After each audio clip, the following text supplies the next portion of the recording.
El Real Murcia vuelve de Madrid con un puntito y mucho barro. Bienvenidos a Punto Regional, bienvenidos un día más al post del Real Murcia, en este caso Real Madrid Castilla 0, Real Murcia 0. Yo soy Dani Herrera, estoy con Isma, velando, ¿qué tal? Muy buenas, Dani. Pues encantado de estar aquí un día más contigo. Que bueno, los que te acompañamos estamos un poco como la alineación del Real Murcia. Siempre hay algún cambio, ¿eh? Sí, me mantengo yo, se mantiene Gachaniga Sí. y ya los demás van cambiando. Bueno, pues este viernes a las 8:30 se disputó este partido de la jornada 29, si no me equivoco, con un 0-0 marcado por el terreno de juego, porque eso era injugable, y que conforme fue pasando el partido, el Real Murcia no veía con malos ojos un empate. No, claro. Y además creo que conforme fue pasando el partido, el empate no era tan malo. Y conforme ha terminado la jornada, Tampoco. todavía el empate ha mejorado. Sí. O sea que realmente la situación del Murcia no es tan mala como pudiera parecer el viernes a las 11 de la noche. Porque al final el resto de equipos creo que no ganó ninguno. Creo que solo empató el Ceuta y Antequera y Ibiza perdieron.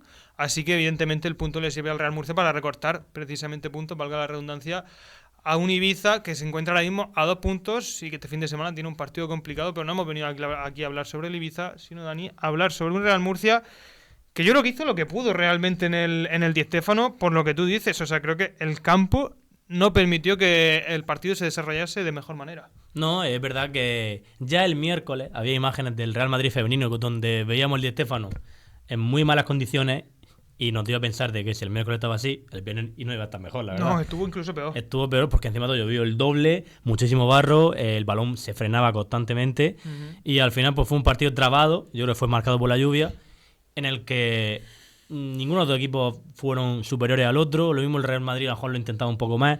El Real Murcia iba un poco atropellado en cuanto a la creación de juego. Y la primera parte fue un poco sin más. Tuvo Loren en dos ocasiones muy claras. Muy claras. Sí. Porque ese remate de cabeza estaba muy solo. Para mí incluso más clara esa que la otra, ¿eh?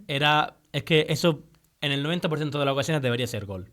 Sí, y seguramente si ese remate lo hace alguno de los delanteros puros que tiene, acabe dentro de la portería, pero es cierto que el remate picado de Loren fue a las manos de Fran.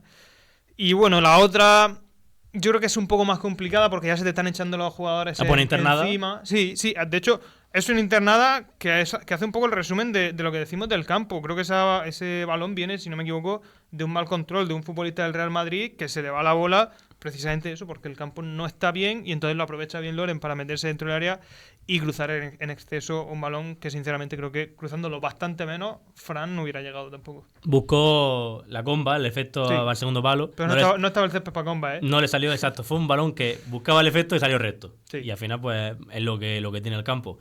Y más allá de eso, el Real Madrid tuvo bueno, no iba a ser una gran jugada, pero porque viene de un rebote de un que tira a puerta, le da a un jugador del Real Madrid, le vuelve a caer el rebote, ahí la defensa no está avispada, la verdad, ni la defensa ni Boateng ni Palmer porque están un poco separados.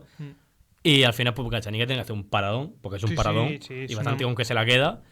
Y realmente tampoco pasó mucho más en la primera parte. Ya en la segunda tampoco hubo gran cosa. Empezó el Madrid dominando entre muchas comillas, porque tampoco generaba nada.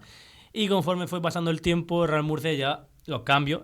Hoy sí que, este viernes sí que hay que decir que para mí me gustaron y sí que cambiaron el partido, porque pasamos de jugadores como Loren, que a lo mejor en las condiciones del campo no eran las mejores para realizar su juego, y luego vimos la entrada de Davo, que para mí Davo fue de los mejores del partido, porque era simplemente buscar balones por banda y filtrar al medio, y Davo parecía muy bien en eso, porque tampoco es un jugador que sea destacado por su conducción de balón y por su regate, y entonces eso en estas condiciones de juego creo que sí que cambió un poco más el partido. Luego vimos también la entrada de Cadorini, a mi parecer tardía, porque Cadorini es que todo se remite a lo que es el terreno de juego.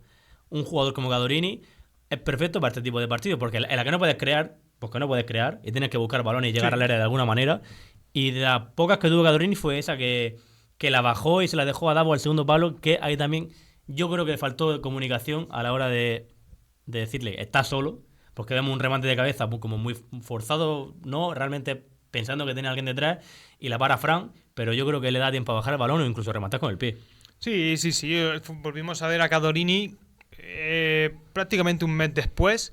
Había jugado 6 minutos frente al Sevilla Atlético en la derrota por 0-2 en la nueva condomina. Había jugado 6 minutos y el otro día jugó 8. O sea, no está contando evidentemente para Fran Fernández. Y estoy de acuerdo contigo que en este tipo de partidos donde es prácticamente imposible por el estado del campo jugar a la pelota, la solución más sencilla de toda la vida ha sido colgar balones y que algunas te suene la flauta. Y un delantero como Cadorini para este tipo de situaciones sí que es bastante bueno. No lo vimos quizá lo suficiente, pero dejó, yo creo que, buenas sensaciones dentro de lo que hay. Evidentemente no va a ser el titular del Real Murcia con Fran Fernández nunca, pero bueno, dejó ahí algunas buenas sensaciones. Y luego, evidentemente, el protagonista, te diría, del Real Murcia en la segunda parte fue Esteban Sabeljic. Sí, sobre todo con... Dos acciones muy claras. Pero tanto un Sí, polo sí. y otro. O sea, Sí. son dos polos opuestos. Una que es un remate de cabeza, porque ya sabemos que Sabeljic en juego aéreo es muy potente. Un remate al palo, Uh-huh. que la verdad que sorprendentemente estaba solo también Sabeljic el remate en ese córner. Sí que estaba solo. La verdad es que fue muy, muy, muy clara. Yo pensaba que ese balón entraba y así que sería, bueno, pues cerrar el partido con un broche de oro, pero finalmente no fue un broche de oro, fue una tarjeta roja. Una tarjeta roja que, bueno, me van a tener, aquí la estaréis viendo en pantalla en algún lado, pero me la vaya a tener que explicar con papel, boli, explicárselo con un manual para tontos, por así decirlo, y que me diga el árbitro realmente qué es lo que ha visto. No sé la edición que pondremos en este vídeo, pero esta tarjeta roja es de las que hay que ver con el vídeo completo, ¿eh? Sí, sí. Porque si pones la imagen, es cierto que puede dar lugar a pensar que puede ser. Para mí, No. falta, te diría que es rigurosa. Amarilla me parecería ya un despiporre, y ya la roja es que me parece me parece de absoluta coña que un árbitro pueda ver eso. O sea, yo entiendo que el árbitro pueda... Bueno, la verdad que no entiendo. Yo iba a decir que pueda haber roja en esa acción, pero es que sinceramente no la entiendo, porque es cierto que la plancha de Sabeljic impacta en la pierna del futbolista del Real Madrid, pero ni hay fuerza de medida, ni es en una zona peligrosa. Y si roza con un milímetro de Es taco después de haber despejado balón ya en una posición que tampoco es para nada en el agresiva. centro del campo. O sea, no entiendo de verdad cómo se puede pitar roja por esto. Y de hecho el Real Murcia, ya que ya había iniciado evidentemente todos los recursos legales para esto, Hombre. pero es verdad que normalmente la federación suele ser bastante reacia a retirar las tarjetas en este tipo de situaciones, ¿eh? A ver, hay imágenes suficientes y pruebas suficientes Sí. para quitarla, ¿eh? Debería. Para mí debería. Hombre, claro que debería. Y si quieren ponerle una amarilla, inventar que se la pongan. Pero... Porque además, o sea, me parece que en este tipo de situaciones es para lo que se creó precisamente la posibilidad de hacer este tipo de recursos. Si no, ¿qué sentido Claro, tiene? o sea, me refiero, si esta tan clara no te la admiten, ¿cuál va a admitir?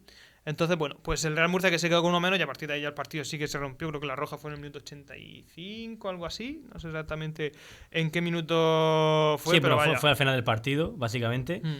Y ya, bueno, antes de terminar de pasar con la clasificación, vemos de nuevo a Moja, que la verdad que no vine a valorar el partido prácticamente porque el centro del campo fue totalmente inexistente en la segunda parte. Pero bueno, por lo menos lo vimos saltar al campo y jugó unos 40 minutos aproximadamente, Sí, 30 y pico sí, minutos.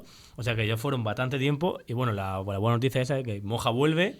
Contamos con una pieza clave más del Real Murcia porque era una pieza clave para Fran. Y lo que antes de pasar, creo que para mí sí que se notó a lo mejor la ausencia de Flaco. Porque estaba siendo Sí.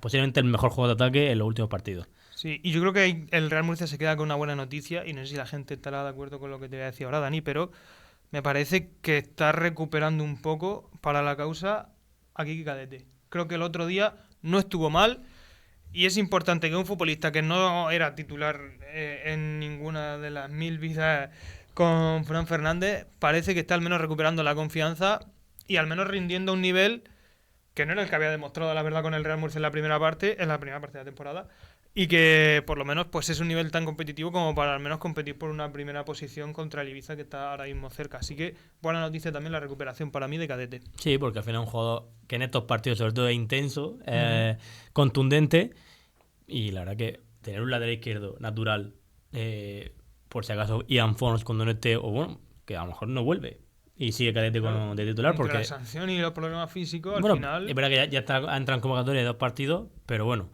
de momento buena noticia, tenemos 2 laterales izquierdos, así que poco más que decir de este partido, de este análisis. Ya pasar a la clasificación. Decíamos que este punto no viene tan mal porque al final te queda a 2 puntos del liderato en un fin de semana en el que el Ibiza juega contra el Ceuta, ¿puede ser? Recreativo. No, Recreativo Murcia. Contra el Hércules. Contra el Hércules. Hércules Ibiza y Intercity Ceuta, ¿no? Sí, eso es. Entonces, al final, son una jornada en la que el Real Murcia, a priori, entre muchas comillas, debería tener el partido más asequible. A ver, es cierto que el Real Murcia lo que tiene que hacer Es ganar. es hacer los deberes. Eso, a partir básicamente. de ahí no mirar. Es cierto que también que saltará al campo sabiendo lo que han hecho sus rivales porque juega el último partido del grupo. ¿Eso es bueno o malo?